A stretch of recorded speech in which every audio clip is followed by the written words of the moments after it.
What you're about to hear was never supposed to be public. This is the story of a machine so advanced, so impossibly fast, that it outran every missile ever fired at it. A plane so far ahead of its time that even today, we haven't officially built anything faster. And it wasn't just fast, it was invisible, at least to radar. It flew in plain sight, yet it was practically a ghost. This is the story of the SR-71 Blackbird. At 85,000 feet in the air, nearly on the edge of space, it screamed across the sky at more than 2,200 miles per hour. That's over 3 times the speed of sound. It could cross entire countries in a matter of minutes. You couldn't catch it. You couldn't even track it. More than 4,000 missiles were fired at it. Every single one missed. It didn't carry weapons. It didn't need them. Its speed was its defense. This wasn't just a spy plane. It was a question the enemy couldn't answer. A blur in the sky, a mystery that flew overhead and vanished before anyone knew what had happened. And even now, decades later, some of its technology remains classified. In the 1960s, satellites weren't what they are today. They were unreliable, inflexible, and traditional spy planes, they flew too low, too slow, and they got shot down.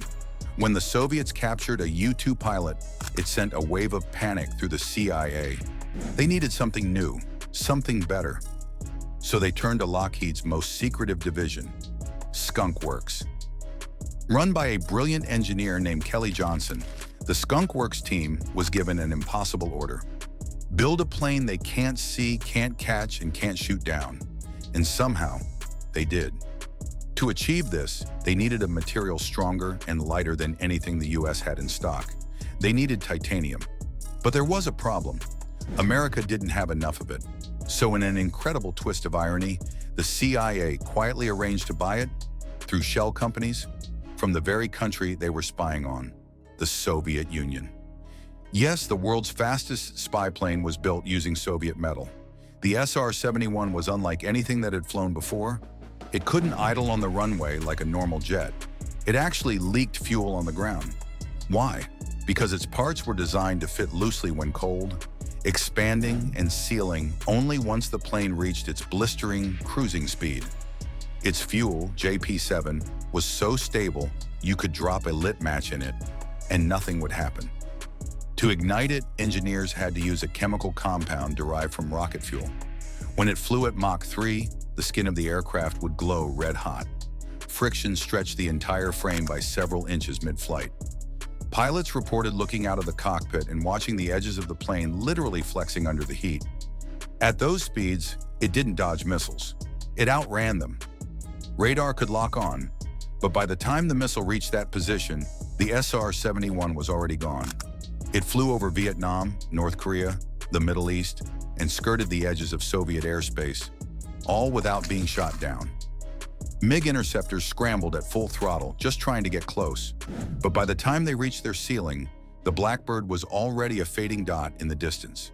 Too high, too fast. One pilot described it like this: "It felt like the world was peeling away beneath us." At those altitudes, the sky turned black. You could see stars at noon. And yet, for all its success, the SR-71 wasn't taken down by enemy fire. It was grounded by politics. Satellites had improved. They were cheaper, easier to justify on a budget sheet. And so, in the 1990s, the fastest plane ever built was quietly retired. Not because it had failed, but because it had become too expensive to keep flying. But that's not quite the end of the story. Rumors have swirled for years about a successor, something even faster, something unmanned, hypersonic. They call it the SR-72, a new ghost in the sky. And while no one's confirmed its existence, some believe it's already out there, operating in total secrecy, unseen, unheard. Just like the SR-71 once did, the Blackbird didn't just escape enemy fire, it escaped time. It remains untouchable, still shrouded in mystery.